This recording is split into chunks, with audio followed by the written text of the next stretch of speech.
You didn't decide in strength, you decided in survival. There was a moment, maybe you remember it, maybe you don't, where something happened and a part of you made a decision about who you were, about whether you were safe, about whether love was reliable, about whether you were enough. That decision wasn't made from wisdom, it was made from pain. From a child's mind trying to make sense of something that didn't have the capacity to process, my friend. And that decision has been running your life ever since. Here's what I want you to understand. The most limiting beliefs that you carry were formed in your darkest moments. Yeah, and they feel like truth because they were formed in the body, not just the mind. That's why you can't think your way out of them. In my work with high performers, this is always the moment that changes everything, not a strategy shift, a completion. The subconscious doesn't distinguish between a memory and a present experience. And when a trigger fires, your body responds as if the original event is happening right now with the same cortisol, the same emotional response,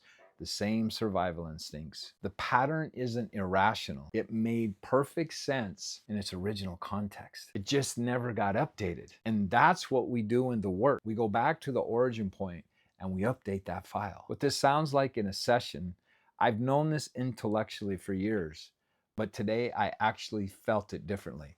Like I went back there and I could finally breathe. What this looks like afterwards, the trigger fires and it's quieter. The old story starts and there's space now. The ceiling approaches and instead of sabotage, there's a choice. What this means in your life, the decisions you make from this point forward come from who you actually are, not from what you decided about yourself in dark, alone, at the age when you had no other option. You made the decision in the dark because there was no light. Now there is. And you don't have to keep living by the rules that were written in a room you've long since left. Drop rise below and I'll show you exactly how to go back and complete it.